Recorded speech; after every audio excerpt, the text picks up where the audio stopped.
คุณจะรู้ว่าคุณจะฆ่าอะไรอะไรฆ่าที่มาทำร้อย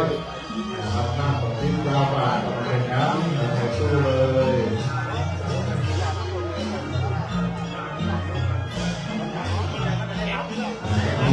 รัฐบาลที่เขาได้แบ่งคะแนนกันต่อดูแลที่ทำคณะกรรมการก็รู้ว่าจะว่าได้มอบหมายท่านผมมองท่านได้ดูแลประจำที่ของท่านดูแลความเรียบร้อยที่เขาได้แบ่งจัดสรรกันแบ่งหน้าที่การดูแลคะแนนต้นทางคะแนนจราจรต่างๆและโครงการก็มาแล้วขอช่วยชกเพราะว่าเขาจะรถเข้ามาทำไมนี่ลำบากมาแล้วก็ช่วยบรรทุกของลงจากรถไปที่โรงงาน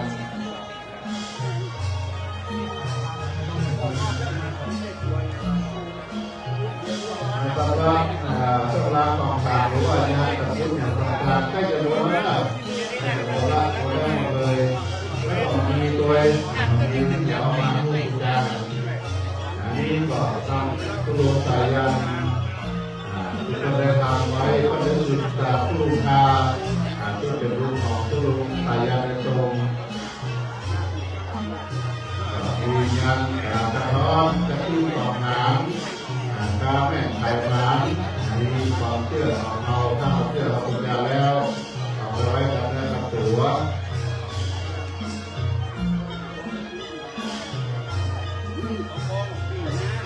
ชุดละมาแล้วเอาไปหมดชุดแล้วแม่เนื้อคา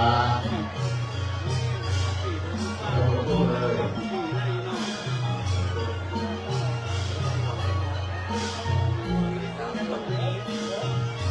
มีอยากให้มาดูที่ของเรือขามีงานของรถบัสข้าแนวมีงานจัดที่ต่อน้ำ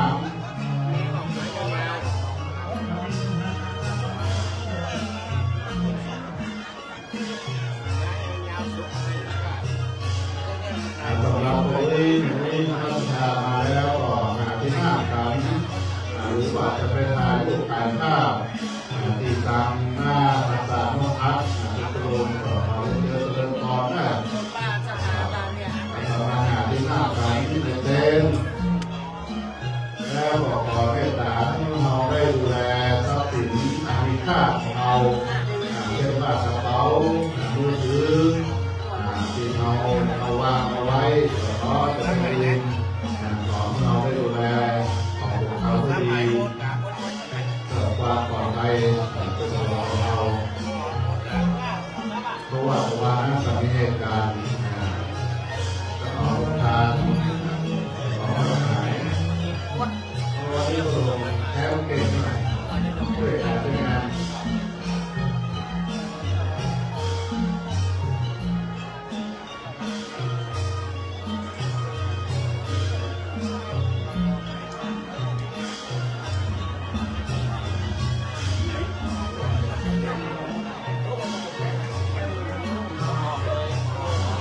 สำหรับโต๊ะสีดำที่จะเอาใส่แขนนี่แจกฟรีนะสำหรับโต๊ะสีดำถ้าใครอยากจะเอาแจกฟรีทางคณะกรรมการแม่บ้านต้องทำไว้จะได้แจกฟรีนะอันนี้มาเป็นจ้า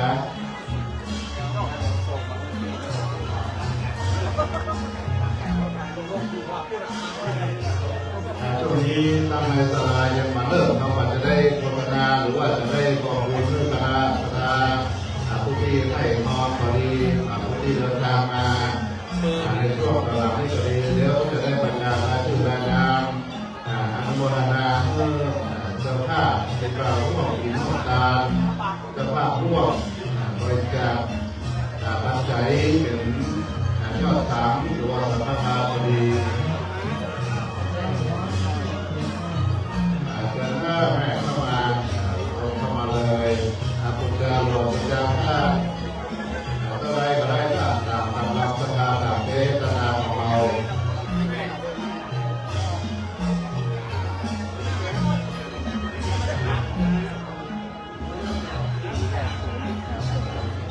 ส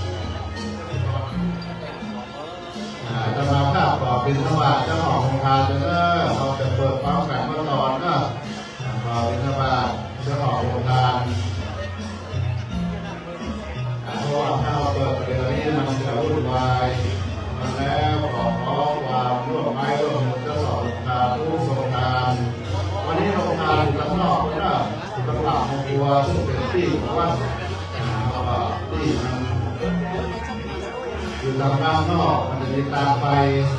ข้ามรถทัวร์จะมีโรงงานอยู่ถ้าเดินตรงไปเลยตามป้าย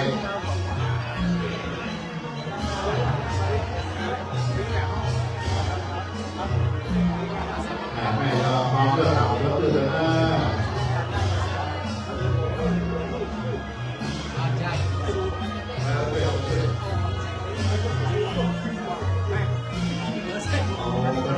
บ้านใหม่เราเนี่ยเนาะจะออกร้านไม่ใช่มาเตอร์ตัวมันดูเลยนะพี่น้องบ้านใหม่เราก็มาแดงมูจอมูซิปมาหลายบ้านหลายจองคุณยายค่าคุณยายหรือว่า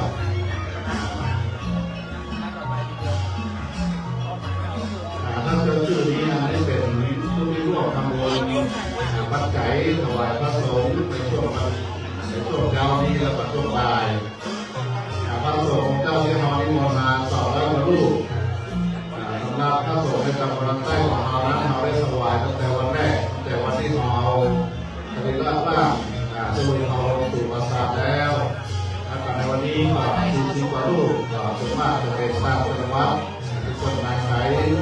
พระพุทธบาทนั้นจะเป็นพระสงฆ์เจ้าในตำบลสักกำแพงในแม่ออนแล้วเราได้แบ่งเป็นช่วง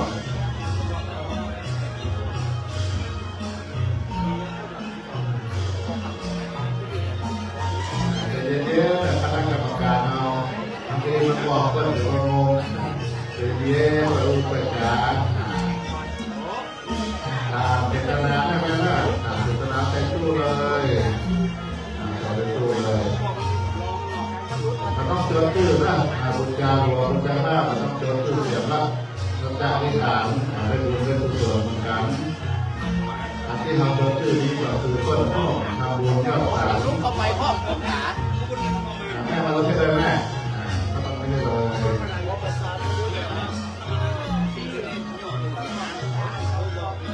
เจอแล้วมีสาธารณใจนักศึกษาโปรยนุ่ยหลายวันหลายจอมต่อแล้วทยอยกันมาเอาเปล่าองค์มงคลเลยนะอันนี้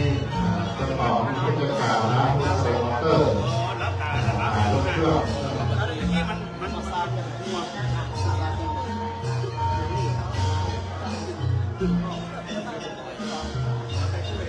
ขอความกรุณาครับครอบครัวของนายชาญนางอภัยปาลีถ้าผู้ส่วนจะรับไปใส่มอเตอร์ได้มาก่อนทำบุญ1,000 บาทขออนุโมทนา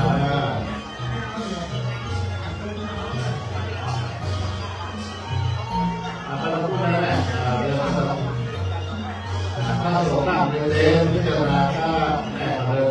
ยไปว่าถวายพระประยาน้ำสำหรับหัวเอาไปถวายแล้วตู้เลยก็หน้าอากาศมีขับตัวมาไว้2 ข้าง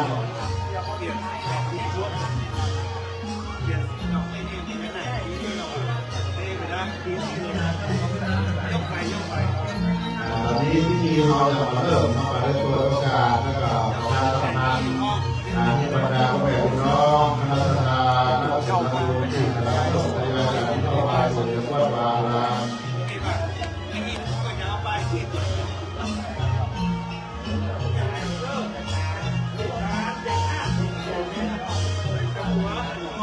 ขอบคุณนักลงนาครับครอบครัวของนายบุญเรืองที่น่าได้อยู่ในเรื่องตลาดครับครอบครัวเวลาก็บุญก็3,500 บาทเอาไว้ที่คนเลยเดี๋ยวดูนะแต่ถ้าให้รวมเกิน2,000 บาทขึ้นไปก็เป็นที่โรงจะทราบเป็นชื่อเลยร่วมทำบุญเจ้า3,500 บาทนะครับบุญญาหลวงจะหน้า100 รวมกันเป็น600ขออนุโมทนาขอสลาครับพวก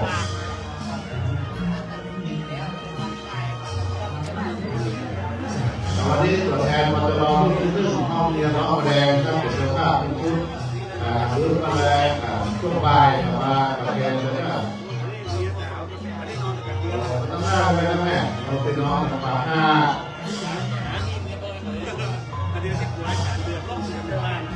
โอ้ว่าเราคนแก่ต้องเป็นชาวบ้านมีความรู้ถือนำตัวของพ่อครูสายันครูบาสายันนี้เก่งข้ามนต่างๆความเท็จต่างๆได้อย่างต่างๆเวลาเราอ่อนให้พระมือของผู้อาเหตุก็มีมนต์ลงไปจะให้แล้วหลายโอ้ตอนนี้ก็เข้ามาทำงานนี้ราชการมาช่วยกับบริการเอาค่าชุดเอาค่าถึงหลวงเอาไปว่าหวานที่หน้าพระสงฆ์ก็พระสงฆ์กับเนรในตำบลใช้เขาไปอย่างนี้หายเจริญค่าแล้วก็ข้าราชการอย่างนั้นก็เอาหัวนั้นไปถวายที่พระธาตุโลกนะครับ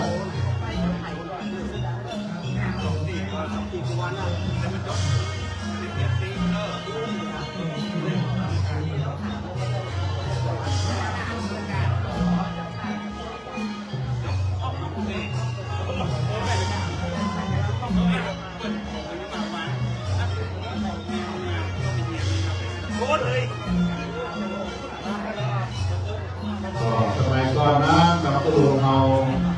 ก็เป็นเงินมาตลอดรุ่นลึ่งน้องเงินน้องแรงน้องรุ่นลึ่งเขามีกับมีสิทธิ์รุ่นแรกไปสามต่อมาก็มีรอบตามรอบบุญ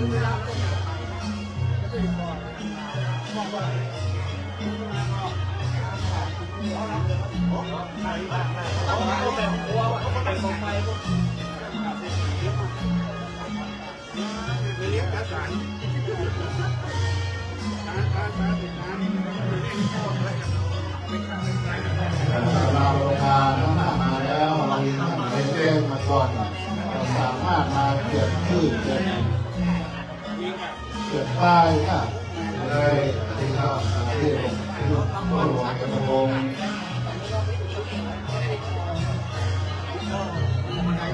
สารมาที่มีเพื่อนตั้งแต่มาจากบ้านต้องไปเต้นมาก่อนเรียนเขียนกับมาเขียนได้ก็ขึ้นเลย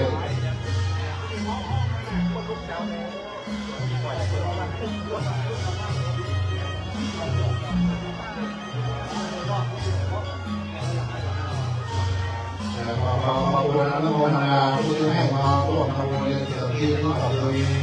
นางสาวแต่จันเป็นใจมีบ้านคาร์บอนโดยอ่อนเรื่องเวลาแล้วก็มีนายชานาไทยมาดีผู้ใส่ธรรมดาแล้วก็มีแม่ส่งตัวที่ตาทำไงสองเวลาแล้วก็มีแม่บาวันหรือแม่ใส่ใจเราประเสริฐคุณก็สาธิตจิริทำประเสริฐคุณวัดจิริโยกิษคุณก็วัดโยกิษที่เชียงทำประเสริฐพระคุณรัตนา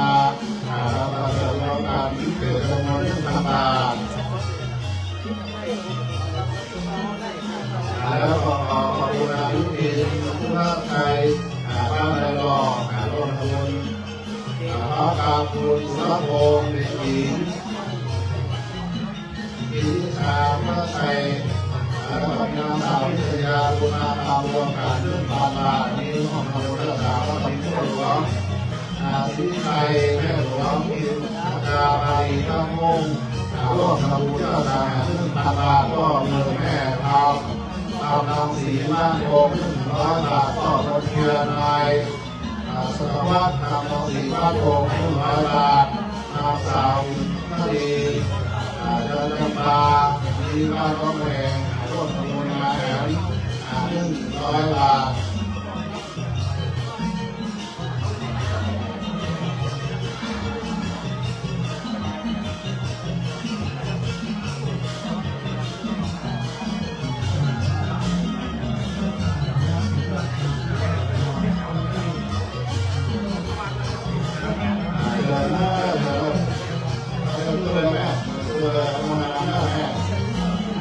มีมาโมงแม่แก้วชมพูก็บ้านโมงได้อยู่รถเราวนมา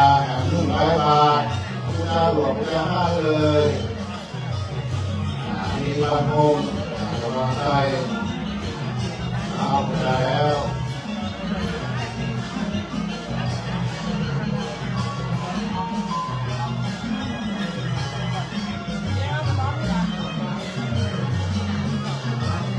ถ้าเป็นบูชาหลวงบูชาข้านั้นเราต้องเจอชื่อแล้วนะบูชาไปเลยเจอชื่อแล้วเราเดินมาหน้าพิมพ์นาพิมพ์อาจารย์เก่าเลยนี่ซองขาวนี่ซองขาวนี่นะซองขาวลักษณะญาติโยมเพิ่นมาแล้วเพิ่นได้ใส่ซองมาก็สามารถนะครับซองนั้นก็ซองเปล่าแล้วก็ประกาศเกี่ยวกับชื่อเสียงเรียงนามของคณะสภาที่ได้มาร่วมทำบุญในครั้งนี้เอามาแล้วก็มาบูชาผ้าบูชาหลวงไปทอดไปถวายพระสงฆ์องค์เจ้าจะได้พิจารณาผ้าแล้วเอาไปหยาดน้ำแล้วก็คณะสภาเอาหลวงนั้นไปถวายหน้าที่ผมเลยนะสักคำทำไมจะเริ่มเขาไปจะได้ยินเสียงแต่ว่าบูชาได้เรื่อยๆแต่เขาไปได้เสียงดีกว่าบรรยากาศแม่จะรับน้องหน้าเลยแม่ต้องตากแดดนะร้อนจะรับน้องหน้าเลย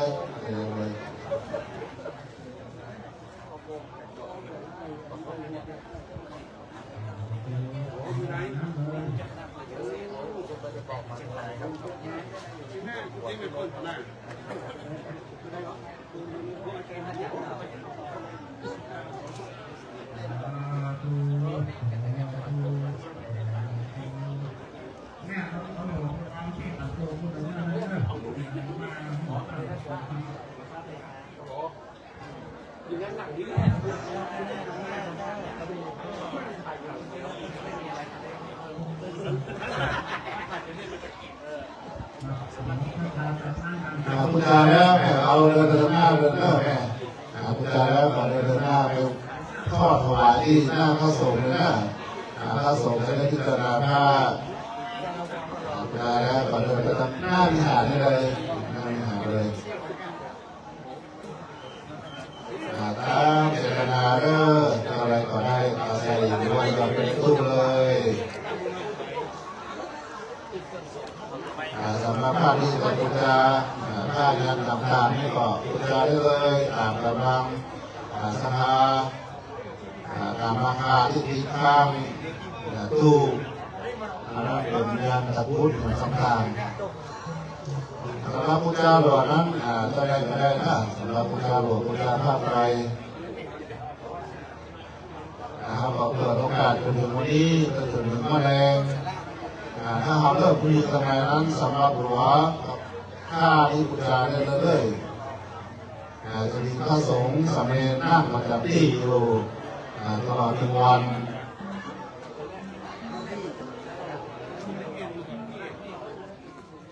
ใครที่ทำบุญเกิน200ขึ้นไปห้ามเดือดเลยนะห้ามเดือดโดย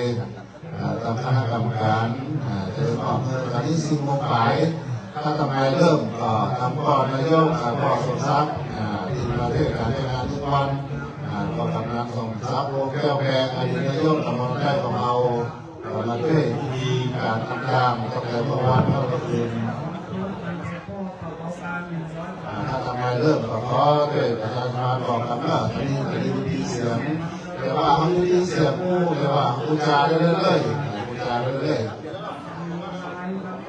เก็บไว้แล้วกินแล้วนั่นหรอเก็บไว้แต่ว่าแล้วนะตรงที่ผมอยู่สองโอ้โหดาวมืดแต่ว่าพิมพ์เป็นตอนนี้เวลา10 โมง 10 นาทีซึ่งวันนี้เป็นวันสุดท้ายของการทำบุญพระราชทานเพลิงศพพระครูพาดปัญญาพิมลดังนั้นตอนนี้ในภาคเจ้านี้นะครับ เจ้าภาพก็คือ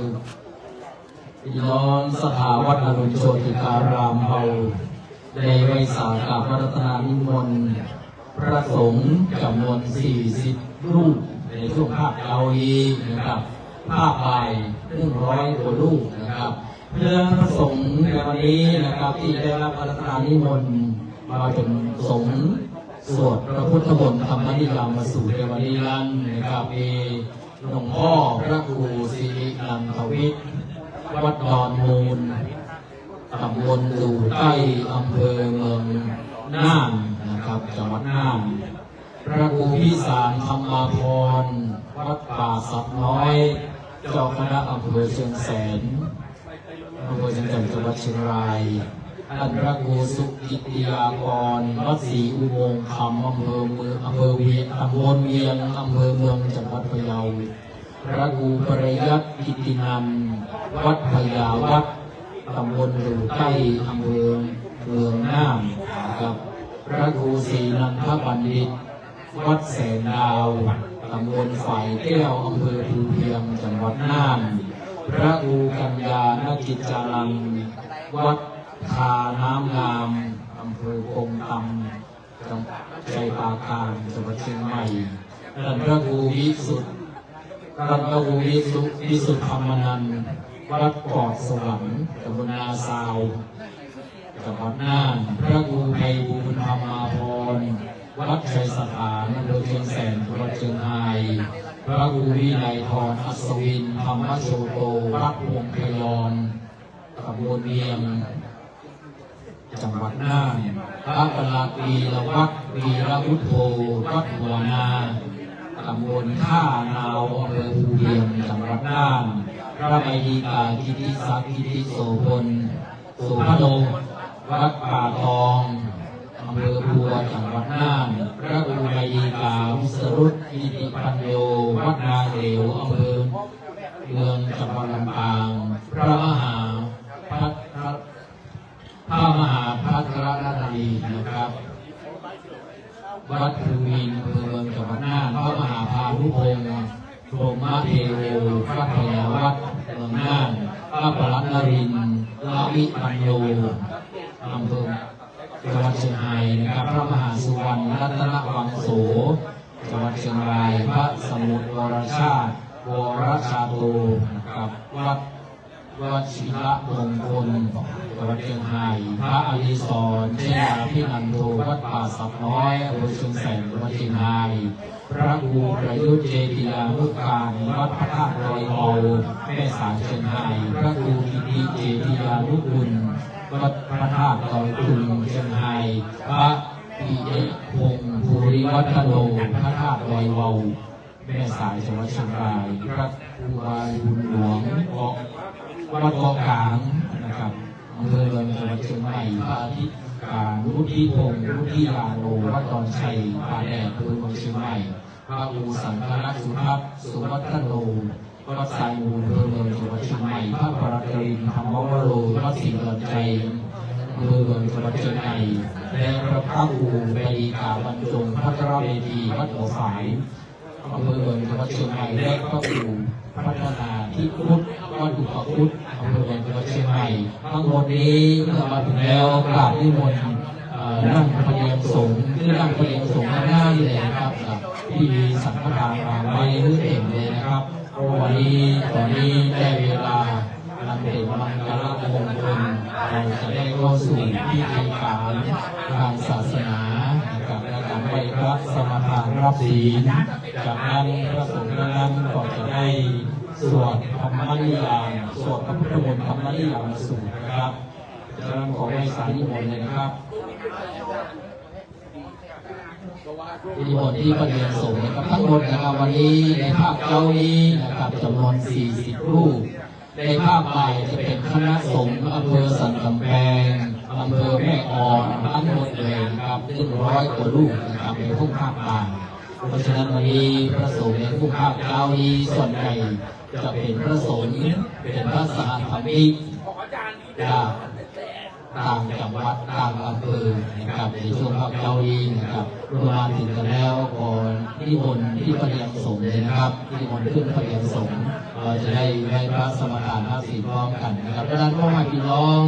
ศรัทธาสาธุชนพุทธบริษัททั้งหลายที่มาถึงแล้วนะครับขอเชิญตามเก้าอี้ในเต็นท์ได้เลยนะครับเนาะเดี๋ยวเราจะได้ร่วมเข้าพิธีพร้อมกัน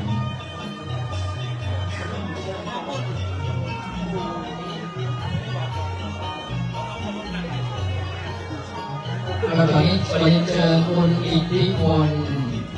คุณประมวลพันธ์กันทันวรนะครับเป็นเจ้าภาพปราสาทพระอัศดินถวายหลวงพ่อพระโอภาสในครั้งนี้ขอเชิญที่ในประลัมในพิธีนะครับเชิญนะครับเจ้าภาพพระอัศดินนะครับคือคุณอิทธิพลซึ่งเป็นศิษย์กำลังดูซึ่งเป็นลูกศิษย์ของหลวงพ่อพระโอภาสปัญญาพิมลนะครับหรือว่าสุรุนสายานเอา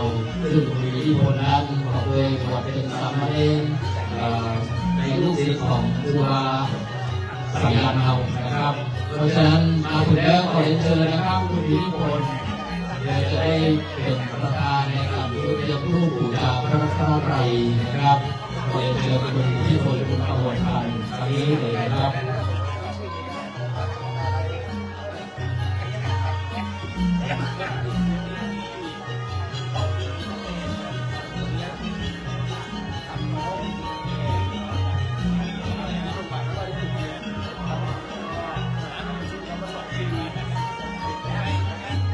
ว่าอาจารย์พระนางทองค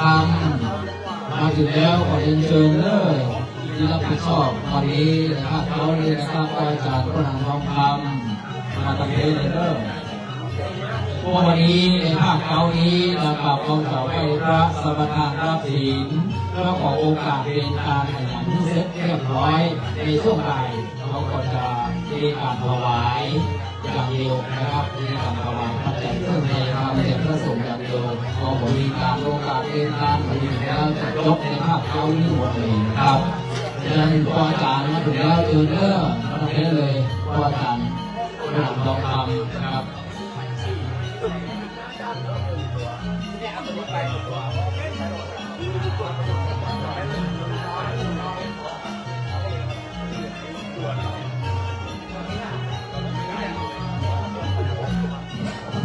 การนิมนต์ครับบุญสารที่ได้รับรัตนานิมนต์เป็นสงฆ์ในการสวดพระพุทธมนต์ธรรมนิยามมาสู่ในช่วงภาคเราเองนะครับการนิมนต์ครับ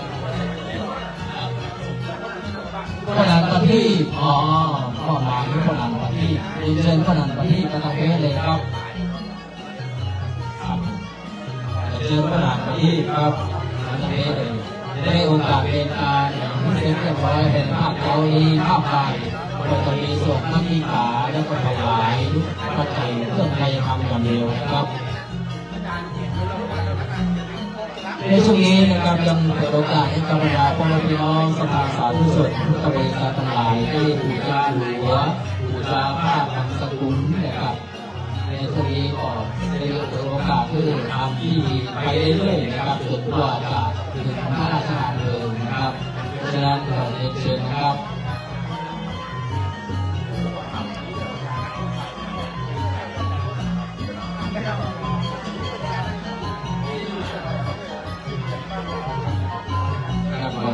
เชิญพี่น้องสภาเอานะครับเนาะเชิญให้บูชาตามสบายกันนะครับและช่วงนี้ยังมีเวลาอยู่จนถึงช่วงบ่ายนะครับก่อนที่จะเข้าพิธีในช่วงบ่ายในช่วงนี้ก็บูชาได้ตามพุทธพิธีนะครับเพราะว่าจะเป็นการบูชาหลวงบูชาผ้าไตรของสกุลนะครับบูชาแล้วก็เอานำไป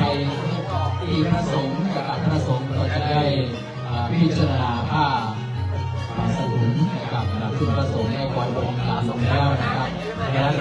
หัวของการที่ฐานต่อหน้า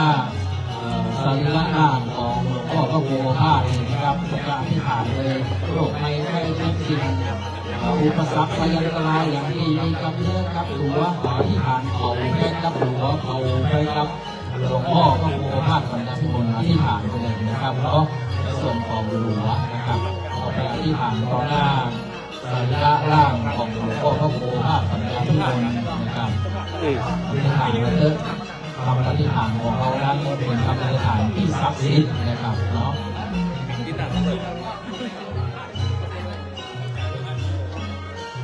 เดี๋ยวรอแป๊บเดียวนะรอเจ้าภาพนะครับคุณอิทธิพลกันทนนท์และคุณกมลพันธ์นะครับซึ่งตอนนี้ก็กำลังเดินทางออกมาอยู่ที่ที่ล่างนะครับเนาะซึ่งเป็นเจ้าภาพยกอัศรีตัวนี้นะครับที่คุณอิทธิพลและคุณกมลพันธ์กันทนนท์ซึ่งเป็นลูกศิษย์กตัญญูของพระลุงสายันนะครับซึ่งในบวชเรียนเป็นลูกศิษย์ของพระลุงสายันเรานะครับวันนี้เมื่อท่านผู้ว่าอาจารย์หลวงพ่อพระโคภาคปัญญาพิมลได้มรณภาพลงไปคุณอิทธิพลคุณกมลพันธ์ก็เลยมาเป็นเจ้าภาพยกอัศรีตัวนี้นะครับเพื่อเป็นการถวายบูชาคุณของครูบาอาจารย์นะครับเนาะ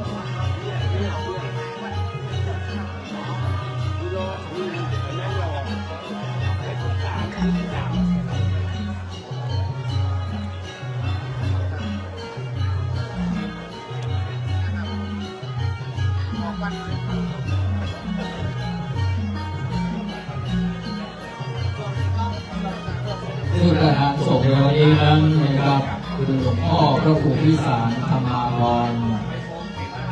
เจ้าคณะอำเภอเชียงแสนจังหวัดเชียงรายนะครับเป็นประธานสงฆ์ในพิธีวันนี้นะครับก็จะได้นำพระสงฆ์คณะ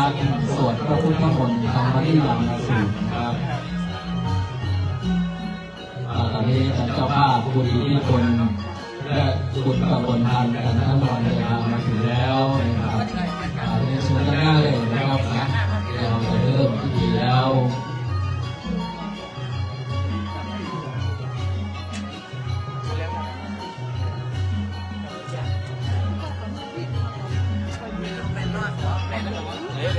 เดี๋ยวต้องกินไหมตอนนี้ปีภาคของวงลงก่อนเราจะได้เข้าสู่พิธีทางศาสนาในส่วนของบูชาผ้าบางสกุลในส่วนของการบูชาหลวงก็เดินตามปกตินะครับในส่วนของการใช้เสียงในปีภาคของวงต่างๆนั้นก็ลงก่อนในช่วงนี้เราจะได้เข้าสู่พิธีทางศาสนาในการไหว้พระและสมทานนับศีลนะครับโดยพร้อมกันในโอกาสนี้นะครับขอเรียนเชิญคุณอิทธิพลกันทนนท์ได้จุดเทียนธูปบูชาพระรัตนตรัยหน้าโต๊ะหมู่บูชานะครับขอเรียนเชิญครับที่ภาคของวงลงก่อน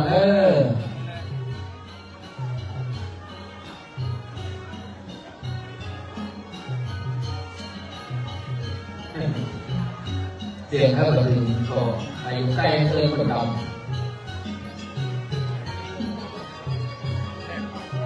เตือนพี่น้องศรัทธาสาธุชนทั้งหลายได้ประนมมือขึ้นพร้อมกันตอนนี้ทางเจ้าภาพได้จุดเทียนธูปบูชาพระรัตนตรัยลำดับต่อไปขอเรียนเชิญคุณกมลพันธ์กันทนนท์นะครับได้จุด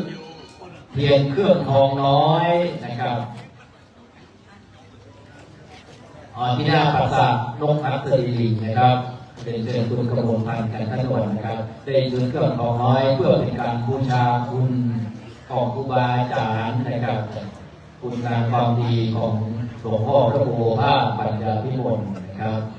เป็นเชิญคุณกมลพันธ์นะครับที่นกอัศรีนะครับ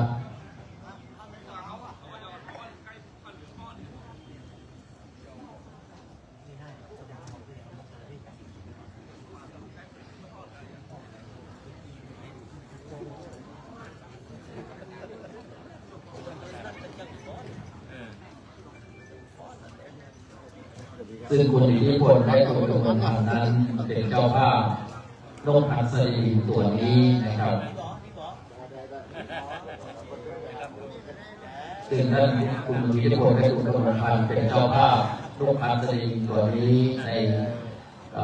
เป็นเงินอยู่3,900,000 บาทนะครับ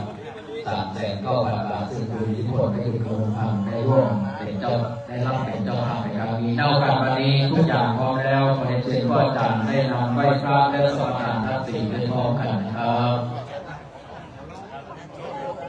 เอาพร้อมแล้วนะครับในเดือนห้าเป็นภาพพร้อมกันนะครับ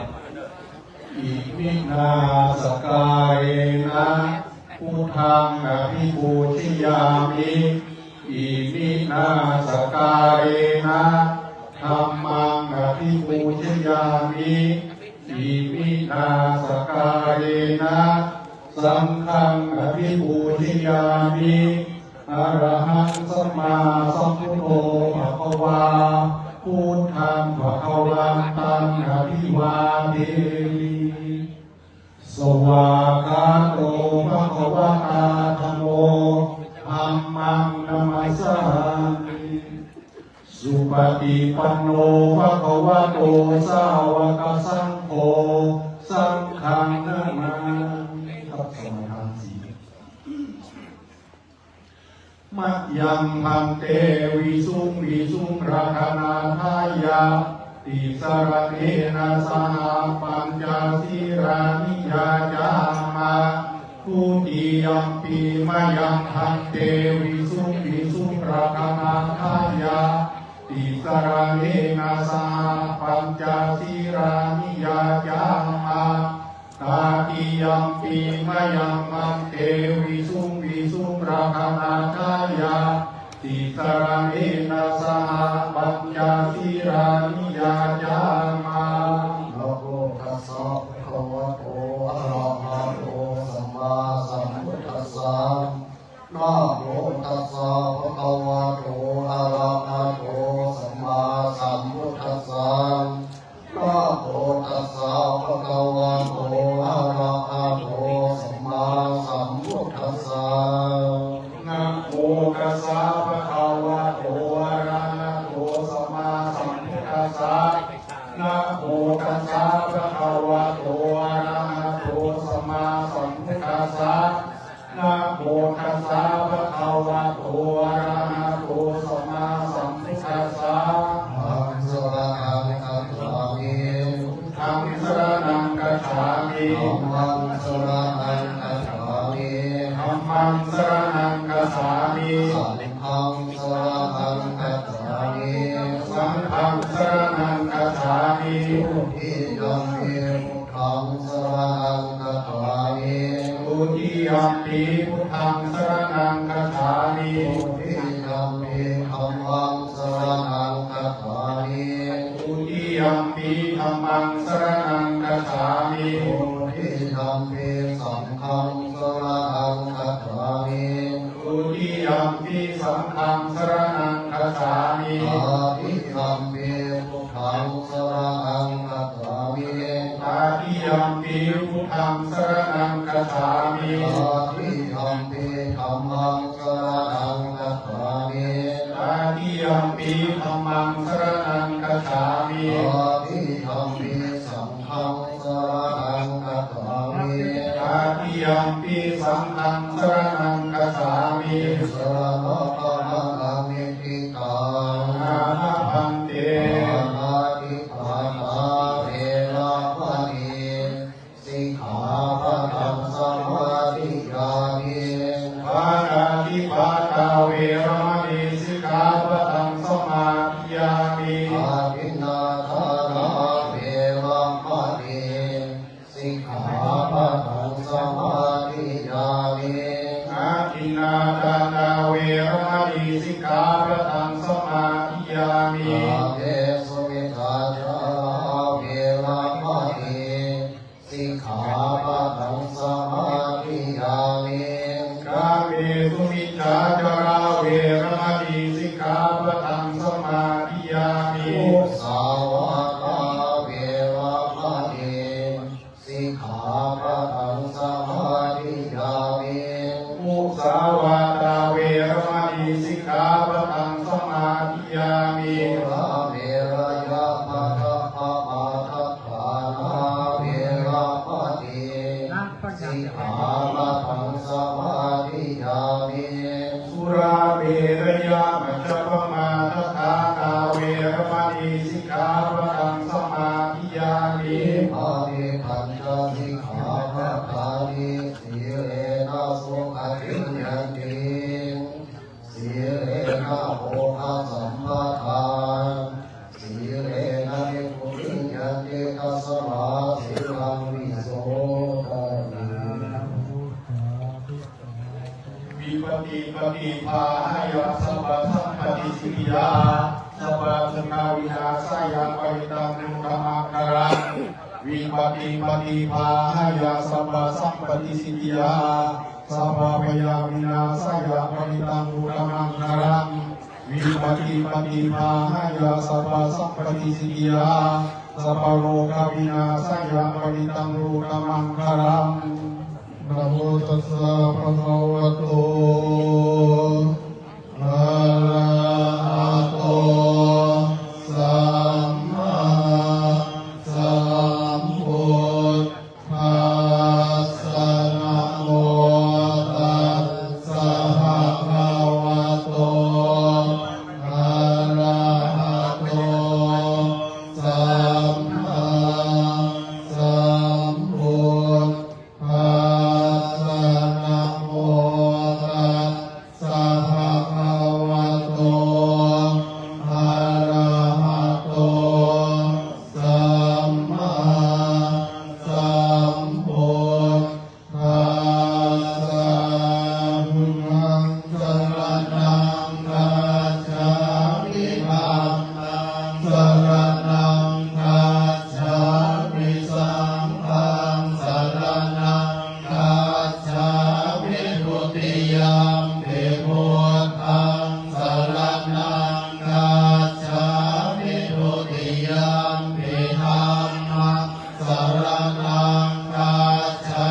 มิทุติยัมปิสังฆังสรณังคัจฉามิตติยัมปิพุทธังสรณังคัจฉามิตติยัมปิสังฆังสรณังคัจฉามิภาวิเศษาวิปุลานาภังอาหัจจปาปัตตาสมันตาอนุปริยยโยวิโกเดนตาจตุทิสาเอวังชลาจัมมาจุตอนิวัตันติปานิโตอาทิเยพรามเนเวเสสุเทจันดาลโภคุเสนกิติปริวัติติสาภเมวะภิมันกินาตานาอาทินังโพมินาลทานังนาปาติยานาจาภิมันตโยเทนะสักกาเตตุมหะเนนะวัตตัสมาหิปังหิโตโพโสสัมปัสสัมปัตตมันตโนพุทเทธัมเมจะสังเฆจะทิโรสันตังนิเวสเยโยธัมมจาริกาเยนะวาจายะอุปเจตัสสาอิเทวนังปัสสังสันติเปนะสัพเพมะโวทะริยัสสะสัทธานะหาปะเตอะจัลลาสุปฏิติตาสิรัญญายาสักกัลยานังอริยคันตัง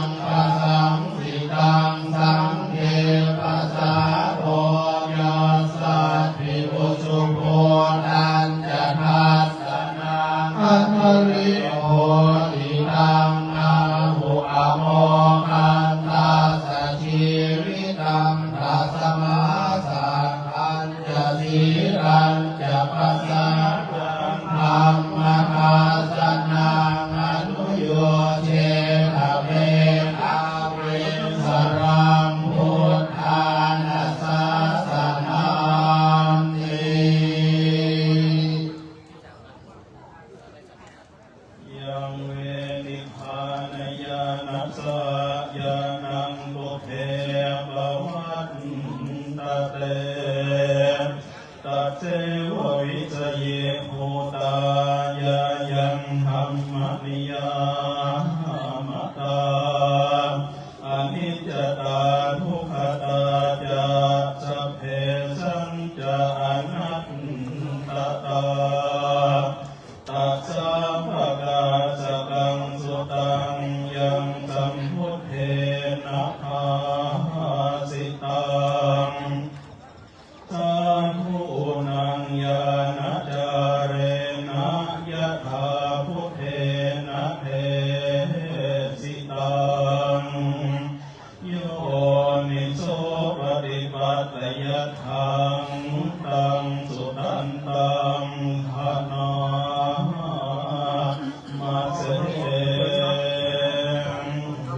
วัมเมสุตังเอกังสมยังภะคะวาสาวะติยังวิหารติเชตวันเนอนาถเพ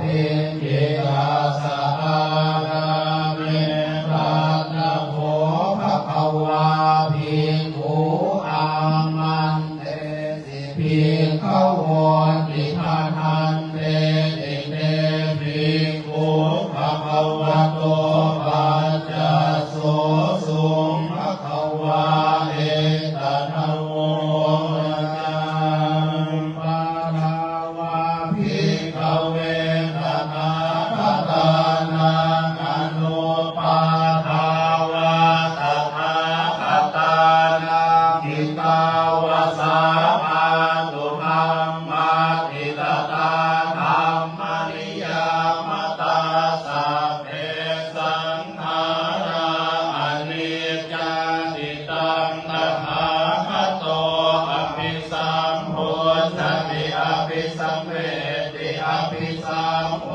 ธิตวาอภิสัมเวทวาอาทิอภิเท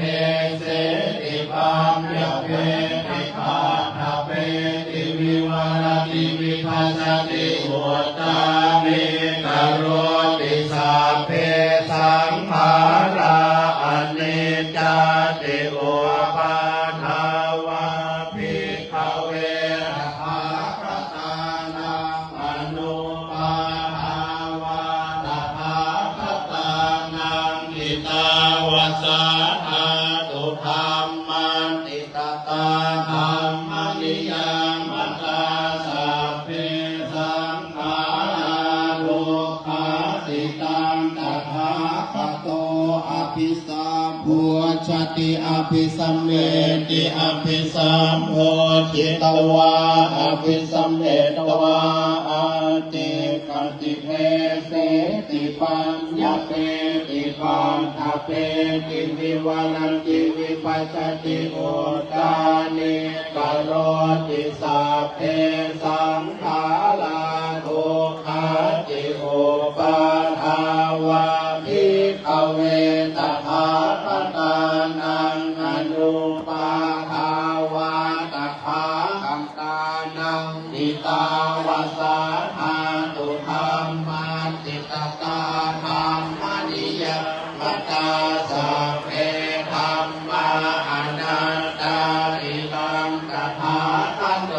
อภิสัมพุชติอภิสัมเมติอภิสัมโพธิตวาอภิสัมเมตวาอาจิกติเทเสติปัญญเปติปัฏฐเปติวิวารติวิภัสสติโอตตานิกโรติสัพเพธัมมาอนัตตาติธัมมโวจะภคะวะอัตตมาเตภิกขุภคะวะโตภาสิตังอภินันโทติยัพเพสังขาราอนิจจติยาปัญญายปัสสติอาเนวินทติโภเพเอสมังโควิโสทิยาสัพเพสังขาราทุกขาติยาปัญญายปัสสติอาเนวินทติโภ ติยาสัพเพธัมมาอนัตตาติยถาปัญญายปัสสติอาเนเนทติโภเทเกสัมมาโอวิสุทธิยาอาภกาเตมโนเนสุเยทนาปาลคาวิโนอาหายังหิตลาปทาติระเววานุภาวติเอจะโสสัมมาทัพพาเตธัมเมธัมมานุวาติโนเกขณาปาลเมสันติปัสสุทัยยังสุทวนตาลังกันหังธรรมังเวปหายสุกังภาเวทปันติโตโอกาอโนกัมมังนังเวเทยัตถะโตรักขังสัตราภิรติมิตไสยัมสวากาเมอากินจโตปริโยทัพไวยอัตตานังจิตตะเกเรเส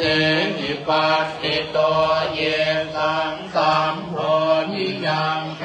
สุสัมมาทิตังสุภาวิตังอาทานปฏินิสสัพเพ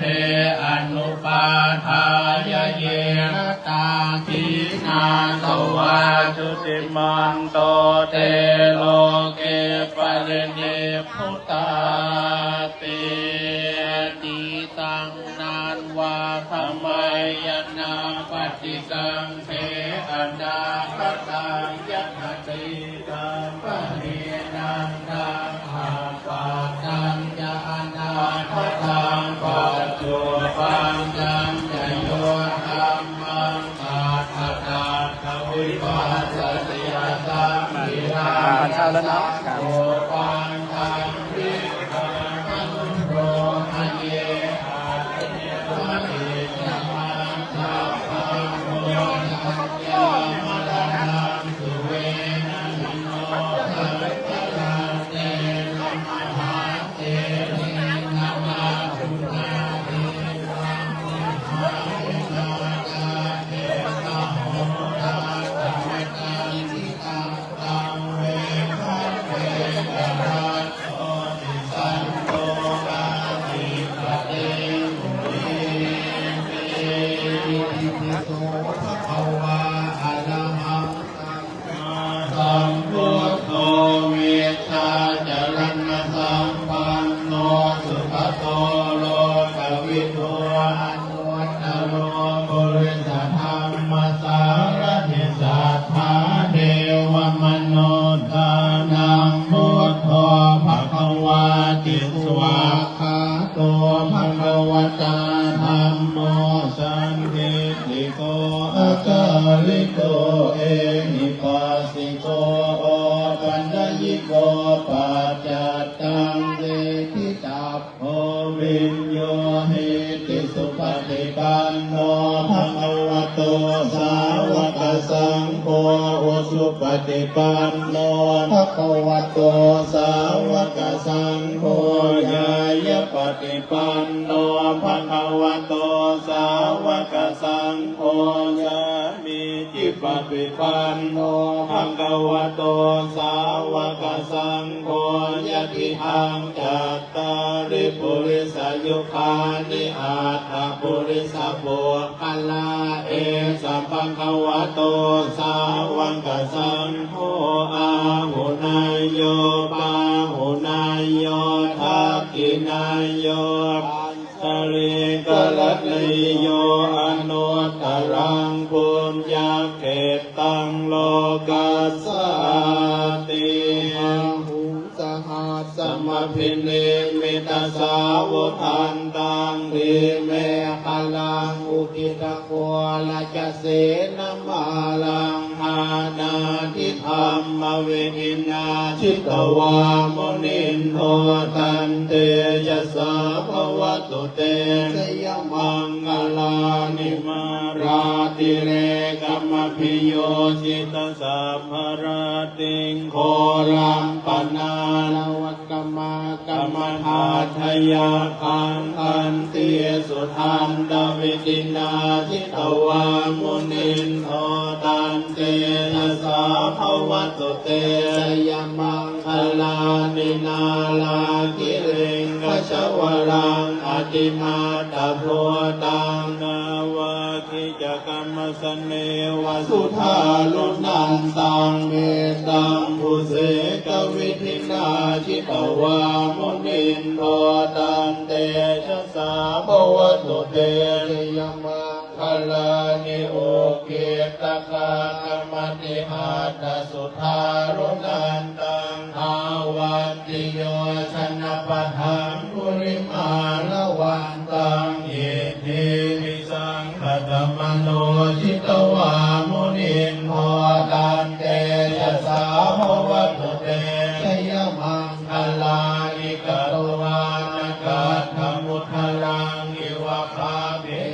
ยังอินจายโพธวจนังชนกายมาเตสันเตนะโสมวิทินาชิตวามุนินโทตันเตชะสาภวตุเต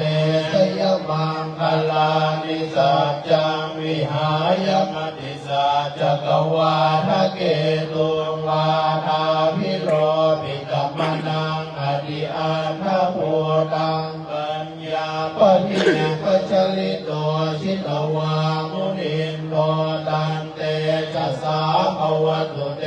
ชยมังคลานินันโท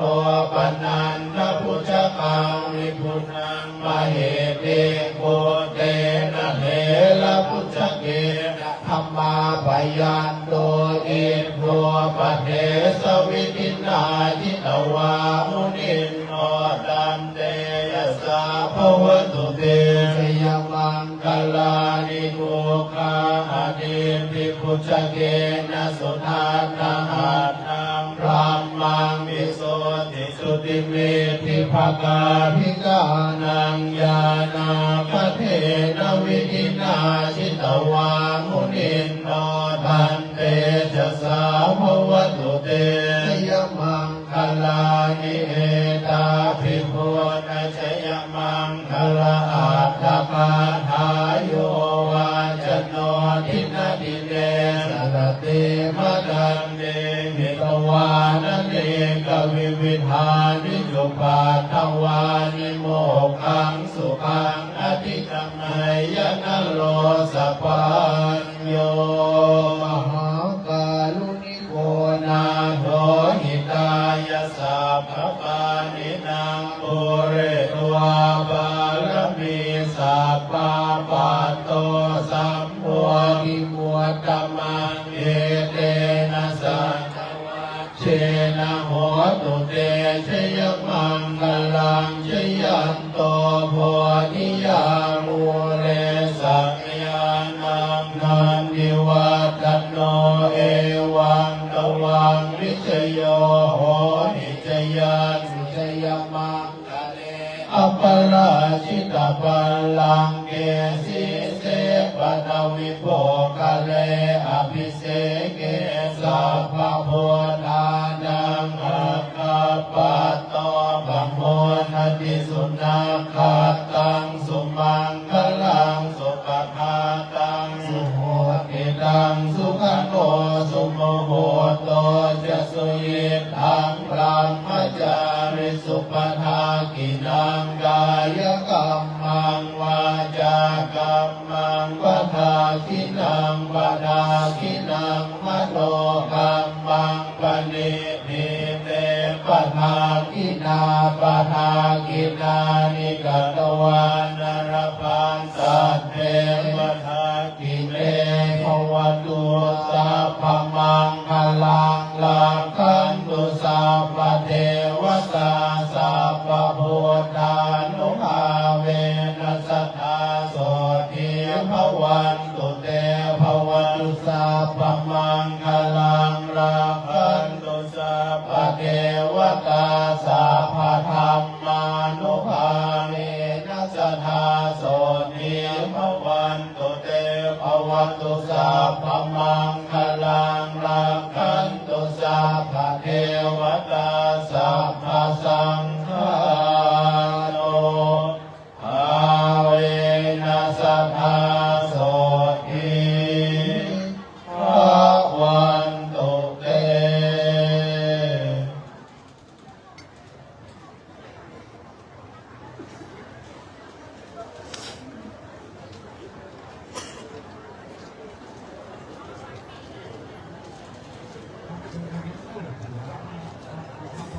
ครับอีได้สุมาประทานอิตังโนปะมุภาราจตานังโมตนามิกาหารตานังสัพปริวารตานังตะกิไดยาสาธุโอกาสาคาเดสัพพยังเครื่องปัวตานสาบริวารหลายหลากพร้อมทุกภาคนานาหามาเวทรอบประกอบไปโดยเจตนายามเมื่อดาแต่งหางขึ้นลำสร้างของตามบ่ได้ของปันยุยนหลอดได้กินก่อนตาลูนบ่ได้บอกบุญเป็นส่วนหลอดได้ด่วนยุกเอายามเมื่อมเมาแน่พอบ่ดันได้พอคดียามเมื่อได้ด่าดีได้อ่อนข่าวจ้างอือมองส่วนทีดูได้ยินออกปาเป็นคำหารุนแรงได้อย่าแข่งขนาบกำร้ายอย่าปาโลมีโมโหคิ้วโหดดูคาขอหัวเป็นโทษได้เวรกรรมหลอนได้กระทำความฟังหลอนยืนนั่งทำกายเหลือใครไหลโต๊ะใส่เส้นผมน้อยใหญ่โต๊ะหล่นใส่ของตายามเมื่อช่วยล้างจานไปทานบ่พอสะอาดหมดใสลงลืมไปฟังบาดด้วยความประมาทลาซาหัวปิดพญาต้นเหนื่อยจิงก่อแต่งใดนำมายังมาทุบูพาราชาลูกดอกก็ขอพร้อมเพียงไฟนับสู่กันโททั้งนั้นใส่กินจ้อยบูกาน้อยขอสู่มายังสัพยิมเครื่องกวาตานโอวิเศษนาเจ้าโหดหายกลายเป็นโหที่กำเยอะเป็นที่โหรณธรรมไปนาแก่ศรัทธาบุคาทั้งหลายทุกผู้ทุกคนจุนอนหูใจและยุ่งจะมีถึงแต่ดีลีกายเนื้อตัวเรวจีตัวเรมโนตัวเรสันติจาปะมะเตนวาสันติจาปะมะเตนวากายกรรมเมนวาวจีกรรมเมนวามโนกรรมเมนวานาบิกาโตสังอนาคตโตสังปัจจุปนาโตสังสปังโตสังขมันตุโนนิจังสุนันตุโกโตเยติวาฟังลาผุนเทพเก้าอยู่เดียดาวเก่งคงธรณีพื้นแผ่นไก่อากาศกว้างโลกจักรวาลไกลพนมแผ่นดินผมโตตุดาวดันลุรีตังกิรีปปเตสุเรมมากตังขุมพันกันตะปัญญักไม่ดีไกลามิอเวกีเล่าพิราบุรินบรินจันฟ้าโตกามวจราขอเต็มตัวราสาแผ่นมาถึงพรหมมาคาราต่อเต้านี้ว่าสัญญาก็ขออัญเชิญมาปตานุโมทนารวดเป็นสักขีพยานแห่งสมณสถาและมูลสถาบุคคาทั้งหลายว่าบัดนี้สมณสถาและมูลสถาบุคคาทั้งหลายได้น้อมนาปั๊มเป็นการว่าสนิเทดิลีโยสนิติโนวระพุติโยเรมรังกันยิวานันตัญญาโนโลกุตโมตังปนามามิพุทธังตังปนามามิธัมมังตังปนามามิสังฆังสาธุโอกาสาคาเดชสมเด็จพระผู้มีพระภาคเจ้าตนเป็นปิ่นเก้าที่โลกาตั้งแต่ท่านได้ตั้งจิตูปริธามวันบาดใจอยู่ในทัศพญาสัพพยุตญาณนั่งเหลือเต็ดเกลียวผ่าไปแล้วหมู่คนมานคุณนาทีตั้งของเขาดูอีกบานจงโมกมาอะไรสโลกอันคองอยู่ในโอคาโลกาอยู่ในตั้งปีสาพระบรมสารีริกธาตุพระพุทธบาทไว้ถึง5,000พระวสาพระโมหิสุโธปธรรมกัปปีอภิรุตผลกายพระสงฆ์คุณหมายมันหมู่หวังพระหมู่พระสงฆ์สารมูลสถาบุคคาทั้งหลายขวายโมกุมลำเยงส่งใจเสกอยู่ที่ตัวสมเสกสร้างนิรันดร์นอนว่าสนิแท้ดีสาธุโอกาสาคาเดปฏิตรายรัตนาผ่านเพียวพระเพียวเจ้าสามประการในทีคาคารมณีหมายมีปาฏิจิวัติระธรรมโมมอบประเดสิยงเจ้าจุดนบุญไปนอกไม่มีบริษัทบางจางโดยคุณอิทธิพลคุณกำมลพันกันท่านวันพร้อมบริษัทข้าพเจ้าทั้งหลายอยู่ผู้อยู่มนก็มาเล็งหันยังท่านพระภูโอภาสปัญญาพิโมลหรือว่าตุลุงสายันปัญญาวัจิโลผู้ถึงแก่มรณากรรมไปสู่โลกไปนาส สมณสัทธาและมูลสัทธาผู้ค้าทั้งหลายที่ได้พบแต่พร้อมน้อมนำมายังมาทุกภูภาราชาดอกก็ดอกไม้ทุกเทียนเพื่อยังมาขอรอถวายตามยังไปหายังพระครูโอภาสปัญญาพิโมลหรือทุลุงสายยันปัญญาวจิโลวาสนีเตดีเล่นบัติตวิญญาณของก้านเจ้าอยู่สถานะที่ตั้งใดผู้ข้าบอกว่าราชนามาปตานุโมทนายังส่วนบุญส่วนกุศลที่สมณสัทธาและมูลสัทธาผู้ข้าทั้งหลายที่ตาในที่กาขาและเรื่องดวงวิญญาณของก้านเจ้า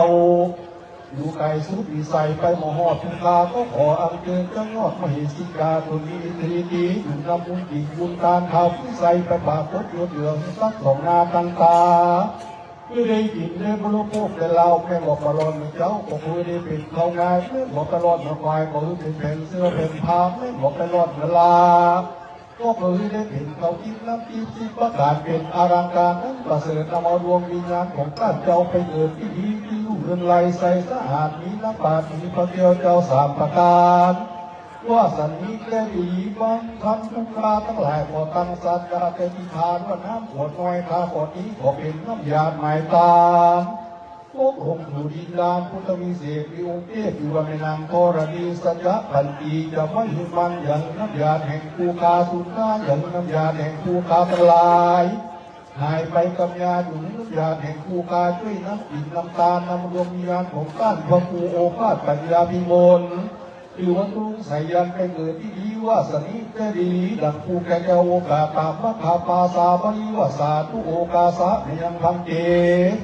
อิมานิมาทุภูภาราจัตนังโอตนาปิการัตนังสัปริวารัตนังสักกัจจังเกมาปุเกมาตุติยัมปิมยัมพังเตอิมานิมาทุภูภาราจัตนังโอตนาปิการัตนังสัปริวารัตนังสักกัจจังเกมาปุเกมาตติยัมปิมยัมพังเตอิมานิมาทุภูภาราจัตนังโอตนาปิการัตนังสัปริวารัตนังสักกัจจังเกมาปุเกมาพุทโธโนธัมโมโนสังโฆโนกัมหากังจีการตังนิกายสุขายยวานิกามาบิธาโนยมานิมาทุภูภาราจัตนังอภิสาสาธารณาสัพโลกิยาสัพโลกุตระสัพพติตากรานตามะขะปรินิปานปฏิโยหุตุโนนิจังกตังปุญญังโนวะของมุนีนาสมณสัทธาและมูลสัทธาผู้กาทั้งหลายดูตาแล้วจะอุทิศส่วนบุญส่วนกุศลภายแผ่ไปยังเทพยดาทั้งหลายมีวงลูกาเทวดากาสาเทวดาตึกอินตาภูมิภูมิจุฬาเขาพิโตโรกบังกันสีนันไทยธรณีสีพุทธมาตุนจักคุณเป็นอันมากตั้งเทวดานักสาวเฮือนคารวะพุทธศาสนาราหุตังนุปกาตังเกียรติญาติกาตักพยาสาวิกาลูกเก่าตังกุมาจากเจ้าตงลายมีเกี่ยวใส่เลที่เจ็ดตระกูลเป็นเก่าคนเจ็ดตระกูลเป็นแดงแสงเจ็ดตระกูลเป็นขนาดสัพพะสัตตาวัสัตทั้งหลายมีในพื้นฟ้าเหนือนาเป็นดินสัตว์มีดินตกดินหาดินบ่ได้ขอกุศลสมบูรณ์ที่มาสมณสัทธาและมูลสัทธาบุคคลทั้งหลายเลยตามไว้ได้กินได้บริโภคคือผลคือตัวนั้นลูกจะมีเพียงแต่กิเลสนะโมวิสุตังกิภเวกานังพุทธังธัมมังสังฆังกายะวาจาสัพพังโตสังฆมันตุโนนิจัง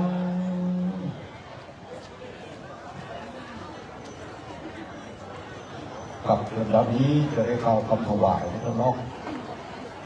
ขับวานนะโมพร้อมกันเลยครับนะโมตัสสะภะคะวะโตอะระหะโตสัมมาสัมพุทธัสสะนะโมตัสสะภะคะวะโตอะระหะโตสัมมาสัมพุทธัสสะ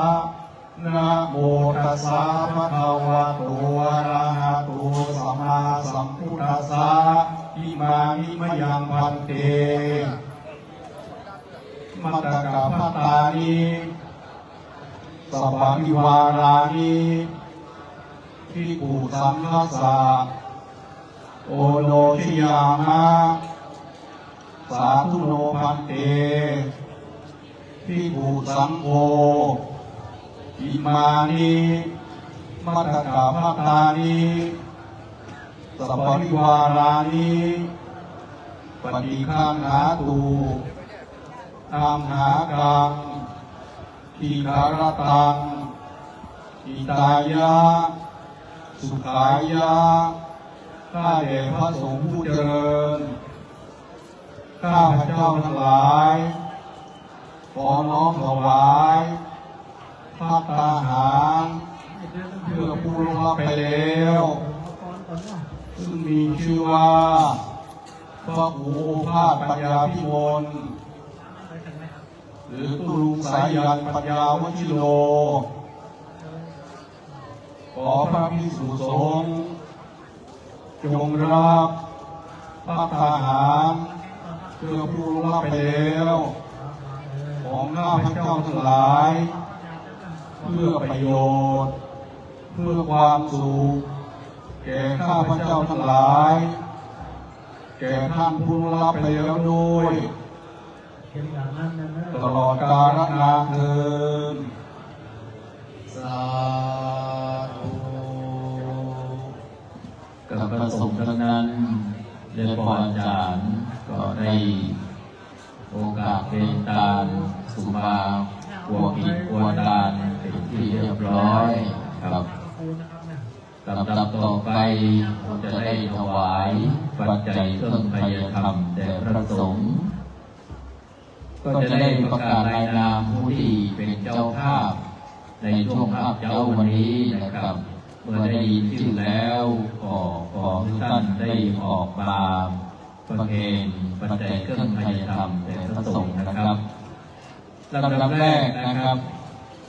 ขอเรียนเชิญพ่อกำนันอดุลอินก้อนวงศ์อดีตพ่อกำนันตำบลนอนใต้ได้ประเคนพระพุทธก่อนนะครับขอเรียนเชิญพ่อกำนันครับ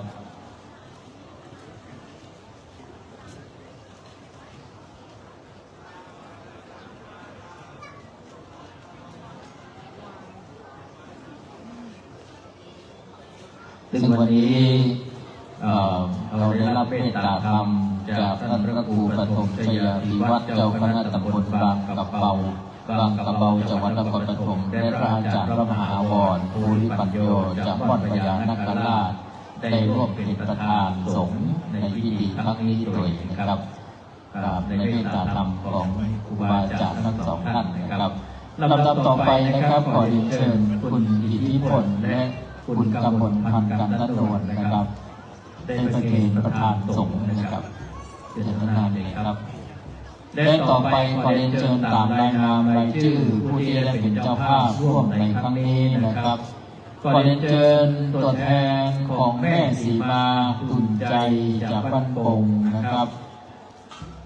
เป็นที่พระอาจารย์นวรนะครับร้อยตำรวจเอกไพโรจน์นางสุภมาศนะครับมณีจักรนะครับพ่อหลวงพันศักดิ์หล่อพุทธนะครับแม่หลวงจันชายบุญมาคำพ่อหมื่นแม่ละออเทพพนันนะครับตัวแทนของชมรมอสมตำบลร้องวัวแดงนะครับแม่อุ่นแปลงหลวงพร้อมด้วยครอบครัวนะครับ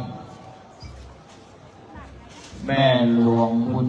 พ่อหลวงบุญศรีแม่หลวงอรชรจอมใจพ่อแม่คำน้อยกันทะดวนแม่พรกันทะดวนแม่ทองคำวงคำปันนะครับพ่อบุญฤทธิ์วงคำปันพ่อนางทะลงแม่ลำจวนแก้วฟันพ่อกำนันเพิ่มพูนแม่กันรัตยาชัยศิษย์แม่สมบูรณ์สิทธิตันนายราเชนนายบัญชาสิทธิตันนายวรพงษ์นางนัทพรพงษ์คำแดงแม่การจนาอินก้อนวงกลุ่มผู้สูงอายุตำบลออนใต้นะครับเป็นตัวแทนเลยนะครับนายสุรัตน์นางอภัยแปลงหลวงพร้อมด้วยครอบครัวนายสัจจานางแสงทองกันทะพรหมดาบที่รันนางอภรกันทะพรหมแม่นงเยานันตาแม่อนงอิยะนายอนุกูลนางสายฝนบุญมาคำ นายนิพนธ์นางปรินาพิรตานายถนอมนางสัสิธรนายพงศธรสันแดงและพ่อสุทัศน์แม่รัชดาพรแก้วชมพูนะครับปฏิกรักษ์ของอาจารย์นะครับทั้งหมดนั้นเมื่อได้ยินรายชื่อแล้วก็เรียนเชิญมาเป็นตัวแทนบางท่านอาจจะไม่ได้อยู่ในที่นี่เนาะแต่รับเป็นเจ้าภาพปัจจัยเครื่องไทยธรรมแด่พระสงฆ์นะครับถ้าได้ยินรายชื่อแล้วถ้าประมาณเดียวจะเชิญพี่น้องสถาบันอิมอนเราได้เป็นตัวแทนร่วมกันประเคนนะครับถ้ายังประเคนเหมือนเตี้ยมนะครับ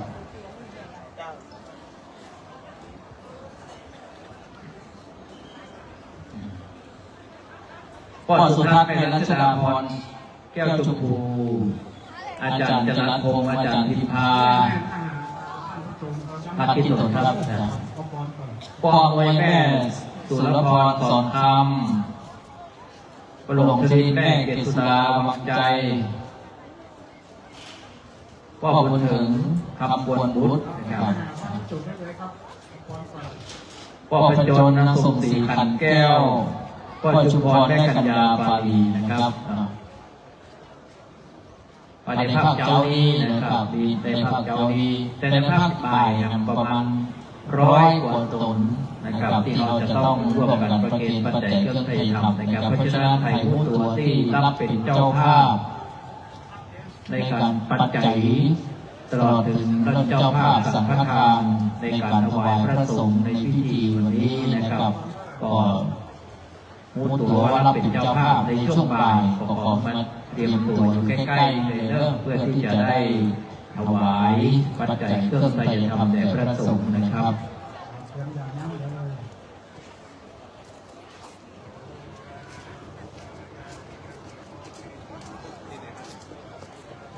เข้ามาในเรื่องยังประกอบจากในยังไม่ได้ประเคนนะครับเข้ามาใน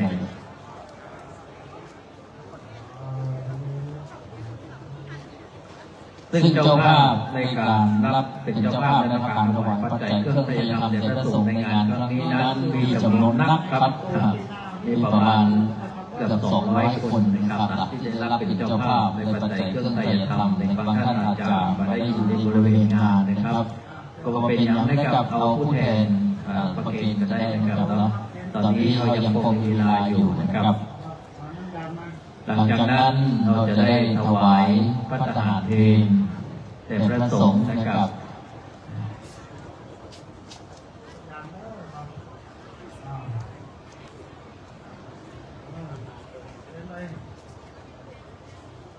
พ่ออาจารย์บุญเลิศบุญทิตานะครับกับเชิญครับพ่ออาจารย์ประเคนหลวงพ่ออาจารย์นวรนะครับอาจารย์บุญเลิศเชิญครับ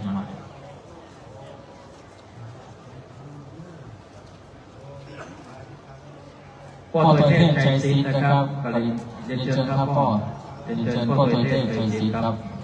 เชิญพ่อตัวเทพถวายหลวงพ่อพระครูปฐมชยาภิวัฒน์นะครับเจ้าคณะตำบลบางกะเบาจังหวัดนครปฐมนะครับรุ่นสงครามเลยครับ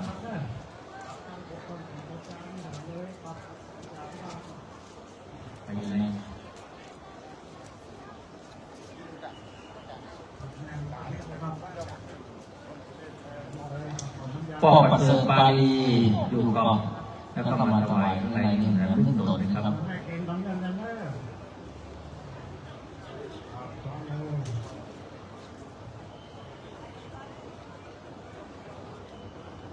พี่น้อยพี่ทักมาปฏิกรักษ์พ่ออาจารย์ซึ่งเป็นน้องบ่าวของตุลุงสายันนะครับพี่ทักที่ไหนเชิญนะครับพี่ทักมาพี่ทักโกตาปั่นคนนี้เป็นน้องบ่าวของตุลุงเด้อนะครับพี่น้อยพี่ทักซึ่งมีครอบครัวอยู่กรุงเทพมหานครนะครับก็ได้อยู่ที่นะครับปฏิกรักษ์พ่ออาจารย์นะครับ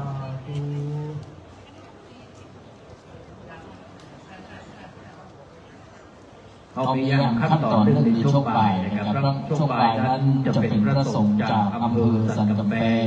และอำเภอแม่ออนทั้งหมดนะครับ100 กว่ารูปนะครับในช่วงบ่ายนะครับในช่วงเช้านี้จะเป็นพระสงฆ์จากต่างจังหวัดต่างอำเภอซึ่งเป็นเพื่อนสหธรรมิก ของท่านอาจารย์โอนะครับ วันนี้เราก็ได้มีโอกาสได้ร่วมทำบุญด้วยกันนะครับแล้วการวันนี้พระสงฆ์ท่านนั้นจะได้อนุโมทนาผู้ก่อนกับพี่น้องศรัทธาเราให้มีน้ำยากับเก็บน้ำยาเด้อนะครับ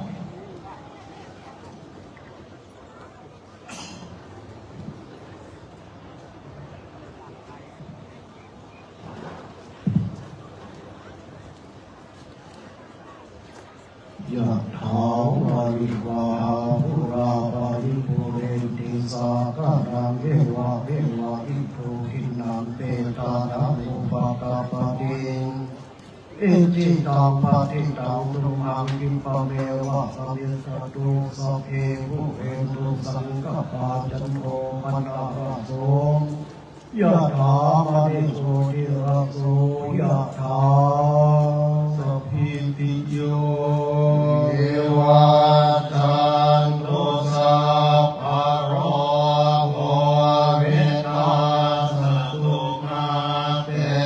ภวัตวันตรายโยสุขีทีขายุโกภวะสัพเพติโยวิวัฏฏันตุสัพ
อิตังทานากรรมังนิพพานาปัจจยโยตุโนนิจจังอิตังลากรรมังนิพพานาปัจจยโยตุโนนิจจังอิตังภาวนากรรมังนิพพานาปัจจยโยตุโนนิจจังยังกินจิกุสลังกัมมังสะเปหิกาเตหิกาตังปุญญังโนอนุโมทันโตสุนันโตพุนโตเยเทวาสัมมิตาเนอติคาตาภิกขายุกาสตาหุนตุสัพพะสัตตานังสุขียตานังปาริหารันตุมาตาสุขิตาหุนตุตุกาปะมุจจันตุสัพเพยตัสสะสุขิตาหุนตุตุกาปะมุจจันตุสัพเพสักกาสุขิตาหุนตุตุกาปะมุจจันตุสัพเพปิสาสัพเพยัคฆาสัพเพเปตาสุขิตาหุนตุตุกาปะมุจจันตุขัตตาสุขิตาหุนตุตุขัปปะมุจจันตุสัพเพเทวาสุขิตาหุนตุตุขัปปะมุจจันตุสัพเพอาจาริยุปัญจยังหุนตุตุขัปปะมุจจันตุสัพพะสัมปตินังสัมมิจันตุโบกับเราพระสงฆ์นะครับวันตังนิพันเตสัพพังอาปาลาตังกามันทาเมพันเตมยังกาตังปุญญังสามินาโมทิตาปังสามินากาตังปุญญังไมหังตาตาปังสาธุสาธุอนุโมทาอายุวันโนสุขังภาลัง สาธุกับสำหรับการทำบุญในช่วงภาพเจ้านี้ก็เป็นอันว่าเสร็จพิธีนะครับก็กราบนิมนต์ครูอาจารย์พระสงฆ์ทุกรูปฉันพระทหารเพลนะครับฉันพระทหารเพลที่กุฏิไม้สักกุฏิ100 ปีนะครับเนาะซึ่งเป็นกุฏิไม้สักที่สร้างขึ้นในได้100 กว่าปีแล้วนะครับเป็นกุฏิไม้สักเดิมนะครับเอาอย่างอนุรักษ์รักษาไว้นะครับกราบนิมนต์นะครับฉันพระทหารเพลทุกคนนะครับในนามของคณะศิษยานุศิษย์นามของพี่น้องศรัทธาสาธุชนพุทธบริษัททั้งหลายตำบลตอนใต้ในนามของพี่น้องบ้านอินทรเฮานะครับพระราชาวัดอรุณโจติการามขอกราบขอบพระคุณครูบาอาจารย์ทุกรูปนะครับที่ได้โปรดเมตตาเดินทางมาเป็นสงฆ์ในพิธีในภาพเจ้านี้นะครับและขอบคุณบรรดาพ่อแม่พี่น้องศรัทธาสาธุชนพุทธบริษัททั้งหลายขอบคุณกับพี่น้องศรัทธาทุกทิศทุกทางทุกที่ทุกทางที่ได้เดินทางมาร่วมในการทำบุญมาเป็นกุศลศพและในการทำบุญพระราชทานเพลิงศพของพระครูพระปัญญาพิมลสุขคุณสายันเขาในวันนี้ในภาพเจ้านี้นะครับในภาพบ่ายนะครับในภาพบ่ายเรายังมีพระสงฆ์ในพิธีจากพระสงฆ์อำเภอแม่ออนอำเภอสันกำแพงกัน100 กว่ารูปนะครับในช่วงภาพบ่ายเพราะฉะนั้นในช่วงนี้ก็รับประทานอาหารกันก่อนนะครับเวลาบ่ายโมงนะครับเวลาบ่ายโมงเราจะมาเริ่มพิธีพระพักกันในศาลาพิธีแห่งนี้รอบหนึ่งนะครับในช่วงคราวนี้ก็ยังเชิญทุกท่านไปรับประทานอาหารตามอัธยาศัยของเด้อนะครับใครที่ยังไม่ได้บูชาผ้าบังสกุลจะได้บูชาหัวในช่วงนี้ก็เรียนเชิญนะครับขอบคุณทุกคนในเวลาวันที่ทุกคนแล้วที่เราจะมีโอกาสได้ทำบุญบูชาหัวก็ดีบูชาผ้าบังสกุลก็ดีนะครับมีเวลาที่ทุกคนละเพราะฉะนั้นยังไม่ได้เพื่อได้ทำเพื่อก็เรียนเชิญนะครับแล้วในช่วงนี้จะเปิดโอกาสให้พี่น้องเราได้ทำบุญร่วมกันดีนะครับก็ตอนนั้นการลงทานต่างๆขอบคุณนะครับขอบคุณลงทานทุกโรงนะครับที่ได้เวลาได้มาตั้งโรงทานเพื่อจะมาเลี้ยงกับนักบุญนักบุญในวันนี้ขอบคุณนะครับขอบคุณที่ลงทานเอาเรื่องที่ได้ เยอะอยากขอบคุณทุกคนเลยนะครับที่เกี่ยวกับที่ที่ได้มาร่วมกันนะครับวันนี้มีนักมีหลายเรื่องขอเชิญรับประทานอาหารกันเลยนะครับขอบคุณครับ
พี่น้อง